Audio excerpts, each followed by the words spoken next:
In the starkest demand yet by the Kremlin, Dmitry Peskov said Russian gas supplies to Europe via the Nord Stream 1 pipeline will not resume in full until the collective West lifts sanctions against Moscow. While the EU accused Russia of weaponizing its energy exports, Peskov, who is President Putin's spokesman, blamed the EU, the UK and Canada for imposing sanctions that thwart gas deliveries through the critical pipeline, which delivers gas to Germany from St. Petersburg via the Baltic Sea. Who to believe? Well, regardless of the objective truths, it is quite clear that the growing energy crisis in Europe is sapping the people's support for Ukraine. Not only among the ordinary people, but life is also getting worse for the businessmen and companies. Something Russia is aware of it, and hence blackmailing the NATO bloc to stop sanctions and arms deliveries to Ukraine.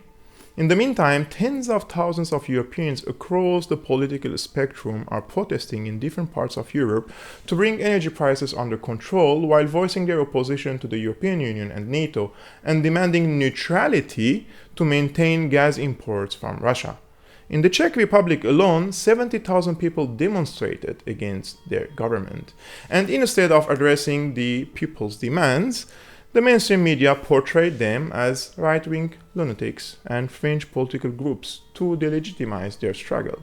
Simply put, the media has become the establishment's pistol instead of being the voice of the people. In this regard, the Foreign Minister of Germany, Annalena Baerbock, clearly said that regardless of what the German voters think, she will continue supporting Ukraine and continue with the sanctions, even if that means spiking gas prices and protesting her government. But if I give the promise to people in Ukraine, we stand with you as long as you need us, then I want to deliver. No matter what my German voters think, but I want to deliver to the people of Ukraine. And this is why, for me, it's important to be always very frank and clear. And this means every measure I'm taking, I have to be clear that this holds on as long as Ukraine needs me. We are facing now a winter time where we will be challenged as democratic politicians. People will go on the street and say, we cannot pay our energy prices. And I will say, yes, I know, so we help you with social measures. But I don't want to say, okay, then we stop the sanctions against Russia.